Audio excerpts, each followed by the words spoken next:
आम आदमी पार्टी की एक बैठक के दौरान वीर भारत न्यूज़ टाइम्स ने आम आदमी के कार्यकर्ताओं से बातचीत की। सबसे पहले तो आप अपना नाम बताएं और कहाँ से हैं ये बताएं। सर, मेरा नाम है तेजपाल रावत। गवर्नमेंट आती है आम आदमी की जो आ रखी है दिल्ली के अंदर में, हम लोगों को जो विधायक जी हैं संजीव झा, वो कम से कम 80,000 वोट से जीते हैं, जो कि एक दिल्ली के लिए बहुत बड़ी अचीवमेंट है एक विधायक के लिए।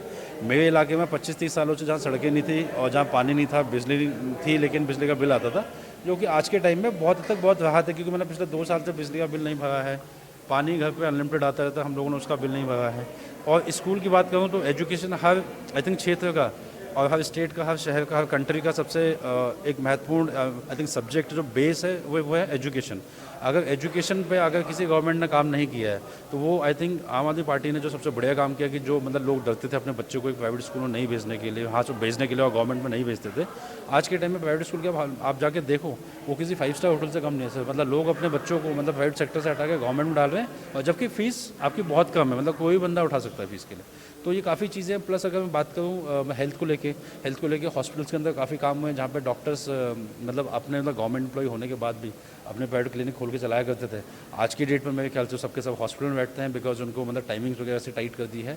और जो नॉर्मली जो लोगों का इलाज जो आज प्राइवेट हॉस्पिटल में बहुत महंगा पड़ता था, जो हर कोई अफोर्ड नहीं कर सकता था, आज की डेट में सारी फैसिलिटीज आपको गवर्नमेंट हॉस्पिटल मिलती है। कोटियाल को मुख्यमंत्री के पद चेहरा यहाँ पे घोषित किया है, क्या आप इस बात से संतुष्ट हैं? हाँ, हम बिल्कुल संतुष्ट हैं कि कर्नल अजय कोटियाल जी को आम आदमी पार्टी ने मौका दिया है, क्योंकि एक साफ छवि है और आर्मी बैकग्राउंड से आते हैं। आर्मी में रहते हुए उन्होंने कई सारे चक्र, विशिष्ट सेवा मेडल, कीर्ति चक्र, शौर्य चक्र, कई चीज़ें हासिल उन्होंने की। तो उन्होंने अच्छी सेवाएं दी देश के लिए। पहले देश के लिए काम किया, प्रदेश के लिए काम करने आए हैं, चाहे वो केदारनाथ का पुनर्निर्माण हो या उसके अलावा उन्होंने अभी बीच में भूटान बर्मा में उन्होंने एक ऑपरेशन किया। उसके अलावा पाकिस्तान, करगिल, हर जगह उन्होंने अपनी सेवाएं दी हैं। तो एक अच्छा निर्णय है, एक ईमानदार व्यक्ति को अगर नेतृत्व दिया है आम आदमी पार्टी ने, तो ये बढ़िया निर्णय है। आप पार्टी का जो स्टैंड है अभी, आप युवा हैं, आप लोग कितनी सीटें उत्तराखंड के अंदर में देख रहे हैं? देखिए, हमारा तो ये मानना है कि जिस हिसाब से हमारा जो मुख्य लक्ष्य है, हम ये चाहते हैं कि अब हमारा जो उद्देश्य है, हम क्या विज़न है हमारा, हम जनता तक अपना विज़न पहुंचाने की कोशिश कर रहे हैं। बाकी तो जनता के ऊपर है क्या रहता है। हमारी कोशिश तो पूर्ण बहुमत की रहेगी। आप इससे पहले दूसरी पार्टी में थे, कौन सी पार्टी में थे और क्यों छोड़ी? मैं कांग्रेस पार्टी में था, और क्यों छोड़ी इसकी वजह अगर आपको जाननी हो तो आज आप रामनगर में आज परिवर्तन यात्रा है जो हल्द्वानी से आ रही है। तो रामनगर के अंदर आप देखेंगे आज की डेट में कि अलग अलग नेताओं के अलग अलग पोस्टर लगे हैं। किसी में मुख्यमंत्री की फ़ोटो नहीं है, किसी में पूर्व मुख्यमंत्री की फ़ोटो नहीं है, किसी में किसी प्रदेश अध्यक्ष की फ़ोटो नहीं है। तो अलग अलग हिसाब से अलग अलग गुटों में बटी हुई है कांग्रेस। तो हमारे संग यही दिक्कत हो जाती थी कि अगर हम अपनी युवा टीम को लेकर आज इसके कार्यक्रम में चले गए तो वहाँ से फ़ोन आ जाते थे, और दूसरे के कार्यक्रम पर चले गए तो पहली जगह से फ़ोन आ जाते थे। तो काम की बात या क्या रोज़गार दिया जाएगा, क्या विज़न दिया जाएगा, इसको लेकर कभी चर्चा ही नहीं होती थी गुटबाजी के अलावा। तो इसलिए ये निर्णय लिया गया। तो कुल मिला के ये देखा जाए आपके हिसाब से कि कांग्रेस आज भी एक मत नहीं है, और ये परिवर्तन यात्रा जो निकाल रही है वो सिर्फ एक मत होने का दिखावा कर रही है? हाँ, सिर्फ दिखावा के अलावा और कुछ भी नहीं है। उस परिवर्तन यात्रा में इतने सारे परिवर्तन है कि शाम को क्या क्या बयान दे रहे हैं उन्हीं के नेता, उन्हें यही नहीं पता रह रहा। तो आपस के परिवर्तन दिखा रहे हैं वो अपने परिवर्तन यात्रा में, और इसके अलावा और कोई परिवर्तन तो है नहीं। पहले एक प्रदेश अध्यक्ष होता था, अब परिवर्तन दिखाने के लिए 4 कार्यकारी अध्यक्ष और साथ में बना दिए हैं। पहले 2 गुट थे, अब 4 और हो गए अन्य। तो हम भी ऐसी गुटों में बैठे रहते हैं, इसलिए हमने निर्णय लिया कि भाई गुटबाजी से हटके, नेतागिरी से हटके काम की नीति वाली राजनीति से जोड़ा जाए। इस पार्टी में है तो इसमें मुद्दे क्या होते हैं? बिजली होती है, पानी होता है, सुरक्षा होती है, सड़क होती है, रोजगार होती है, स्वास्थ्य होती है। तो ये मुद्दे ज़्यादा बेहतर हैं तो इस पार्टी में जोड़ा जाए, या फिर गुटबाजी ज़्यादा बेहतर है तो जो जिनको गुटबाजी ज़्यादा बेहतर रखती है वहीं रहें। आप युवा हैं, बहुत अच्छे से जानते हैं, पीछे आपका बैकग्राउंड राजनीतिक रहा है। जो जल जंगल जमीन का जो नारा है, क्या कांग्रेस या बीजेपी उसे कभी पूरा कर पाई? देखिए, जल जंगल ज़मीन का जो आपने बताया उसमें वैसे कई हद तक देखा जाए तो नहीं करा गया ऐसा, क्योंकि जैसे मेरे पिताजी का भी ट्रांसपोर्ट का काम था, काफ़ी टाइम हो गया जब उनका ट्रांसपोर्ट का काम चलता था, तो अपने पुराने समय की बात हमें बताते थे कि जो लोकल के लोग होते थे उनके लिए जो रेता बजरी का रेट होता था वो एक लोकल की कोई फ़र्द बनती थी, वो दिखाओ तो एक अलग रेट पड़ते थे, और कोई मुरादाबाद वाला या बाहर स्टेट का आएगा तो उसके लिए अलग रेट होते थे। पर अगर बात जल जंगल ज़मीन की है तो आज की डेट में ये स्थिति है कि रामनगर वाले को भी, उसके बगल में कोसी है, उसे भी 90 रुपये क्विंटल मिल रहा है और मुरादाबाद वाले को भी 90 रुपये क्विंटल मिल रहा है। तो अगर ये रेटों की स्थिति एक खनन के विषय में यह है तो आप लगा ही सकते हैं कि जल जंगल ज़मीन में कितना काम किया है। उसके अलावा पहले हमारे नानी लोग इधर गांव साइड ही रहते थे पहाड़ों में, तो वो बताते थे कि एक व्यक्ति जो है अपने सर पे जितनी लकड़ी ले आए उसके लिए कोई से वन विभाग वाला परेशान नहीं कर सकता, अपने सर पे जितनी लकड़ी ले आएगा।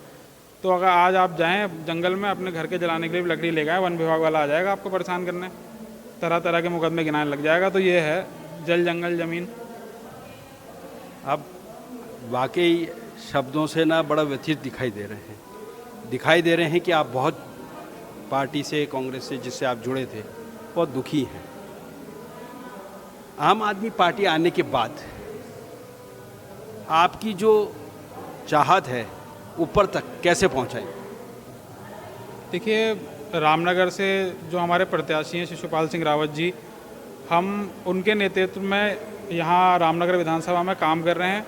उन्होंने भी शिक्षा के क्षेत्र में काम किया है, विजनरी लीडर हैं, जानकारी है, पुराने राजनीतिक रहे हैं। और कांग्रेस पार्टी में भी जब मैं था तो मेरे कई सीनियर लोगों के संग वो रहते थे और काफ़ी काम से रिलेटेड मैंने उनकी कार्यशैली देखी है जो बढ़िया है। तो अगर ऐसा विजनरी लीडर हमारे आगे हमारे नेतृत्व में होगा तो हमारी बात जाहिर सी बात ऊपर तक पहुँचेगी। जैसे कि कांग्रेस और बीजेपी में लगातार एक मुद्दा, धर्म या सांप्रदायिक मुद्दा लगातार रहा है,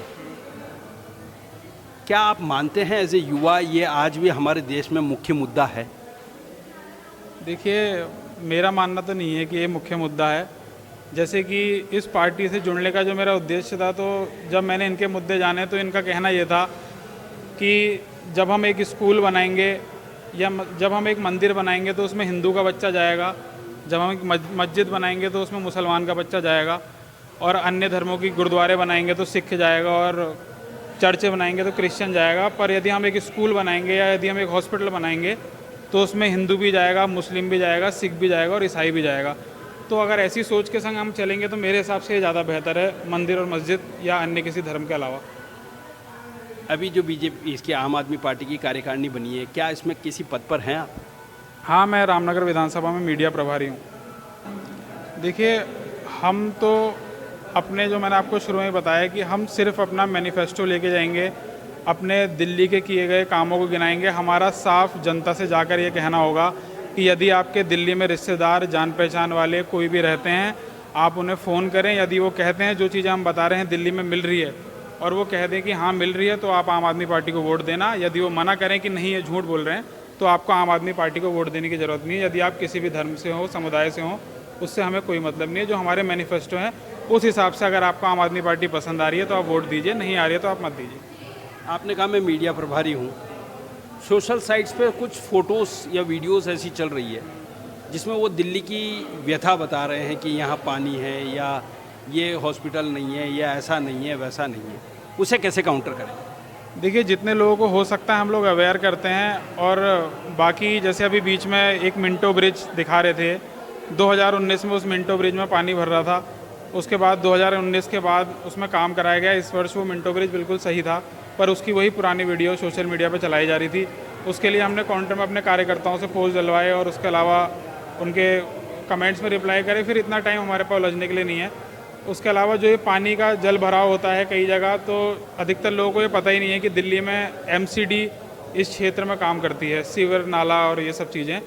तो MCD 15 से शायद 20 सालों से वहाँ भाजपा शासित चल रही है। तो इस बार MCD भी नहीं रहेगी, वहाँ भी आम आदमी पार्टी आएगी, तो इस चीज़ में भी बेहतर काम होगा। पहले तो आपका वीर भारत न्यूज़ टाइम्स में स्वागत। धन्यवाद आपका। सर, आप आम आदमी पार्टी से जुड़े हैं और किस पद पर हैं और कब से जुड़े? मैं साहब लगभग 1 साल हो चुका है और मैं इस समय रामनगर विधानसभा क्षेत्र से विधि प्रकोष्ठ का अध्यक्ष हूँ और आम आदमी पार्टी के साथ लगा हूँ। सर, आप विधि प्रकोष्ठ के अध्यक्ष हैं, कानून के आप जानकार हैं, प्रैक्टिस आपकी बहुत अच्छी है। क्या ऐसी चीज़ ने प्रभावित किया कि आपने आम आदमी पार्टी को ज्वाइन कर लिया? इससे पहले शायद आप किसी और पार्टी में थे नहीं। जी, वैसे मैं किसी पार्टी का मेंबर नहीं था, लेकिन हम ये देख रहे हैं कि लगभग 2 दशक से 20 साल से कांग्रेस और भाजपा, कभी कांग्रेस, कभी भाजपा। उत्तराखंड की जनता के पास कोई विकल्प नहीं था। एक बार बीजेपी को देखती थी, एक बार कांग्रेस को देखती थी। लेकिन हमने जो अध्ययन किया और देखा, इस 20 साल में जितना विकास उत्तराखंड को करना चाहता, वो लगभग 50% भी विकास नहीं हो पाया। लूटमार मची हुई है। दोनों पार्टियों में जिसको मौका मिलता वो चूकता नहीं, अपने अपने निहित स्वार्थों में बंधे हुए हैं। तो अब हमने देखा कि दिल्ली का मॉडल जो है, दिल्ली में आम आदमी ने क्या करिश्मा किया है, वहाँ के सुख सुविधाओं, चिकित्सा, मेडिकल और भी दुनिया भर की चीज़ों में प्रोग्रेस की है। तो हमने सोचा क्यों नहीं एक बार इनको भी मौका दिया जाए।